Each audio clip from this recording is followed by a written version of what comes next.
नांदेडमधील एवढे प्राचीन मंदिर आणि ते इतके सुंदर. नमस्कार. तर आज आपण आलेलो आहोत होट्टल येथील सोमेश्वर मंदिरात. सर्वप्रथम आपण सिद्धेश्वर मंदिर दर्शन घेऊयात.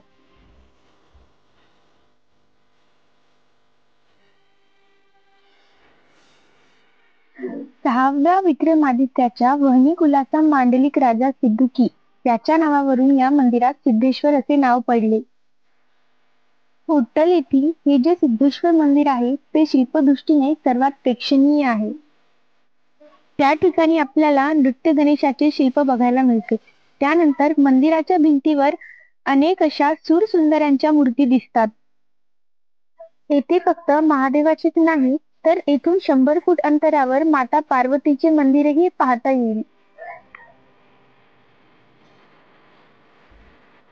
मंदिराचे एवढे सुंदर आर्किटेक्चर पाहून मी तर आश्चर्यचकितच झाले. गर्भगृह, अंतराळ, 2 बाजूस अर्धमंडप असलेल्या मुखमंडपयुक्त सभामंडप असे हे मंदिर आहे.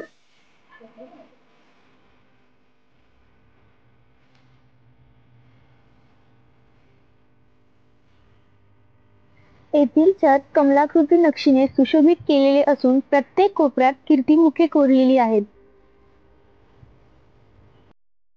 हे मंदिर नांदेड शहरापासून 90 किलोमीटर अंतरावर स्थापित आहे. इथे असलेल्या मंदिरांचा इतिहास तब्बल 11व्या आणि 12व्या शतकातला आहे.